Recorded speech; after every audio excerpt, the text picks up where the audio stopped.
आता तुमचा खरंच खूप संघर्षाचा काळ होता. म्हणजे जर आपण बघायला गेलं तर खूप संघर्ष करून आज तुम्ही ह्या सगळ्या पोझिशनवरती आहात. खूप नाव पद्मश्री मिळवलेलं आहे. आणि आत्ताच्या काळामध्ये खूप यंग मुलं जी आहेत किंवा कोणीही छोट्या छोट्या कारणाने नर्वस होऊन एन्झायटी, डिप्रेशन ह्याच्या आहारी जातात, त्यांना काय सांगाल एक संदेश? मी असं सांगेल की आता मी पाहतोय, म्हणजे माझ्याकडे तसं होतं की आपल्याला काय होतं की आपली अपेक्षा खूप जास्त असते आणि ती अपेक्षा पूर्ण होत नाही. दुसरं कसं, त्या अपेक्षेपर्यंत जाण्यासाठी जे हार्डवर्क आहे, आत्ताच्या पिढीला ते हार्डवर्क करण्याची सवय नाही राहिली. आपल्या काळात हार्डवर्क खूप होतं, आता नाही राहिल्यामुळं मी एवढं निश्चित सांगेल की तुम्ही ध्येय ठेवत असताना 2-4 ध्येय ठेवा, एकच ध्येय ठेवू नका.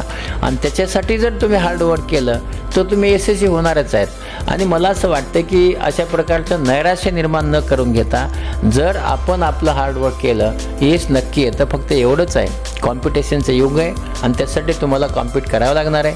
आणि ते कॉम्पीट करण्यासाठी मनाची तयारी करा, इच्छाशक्तीने तयारी करा आणि ती केली, विल पॉवर असेल, हे हमखास आहे.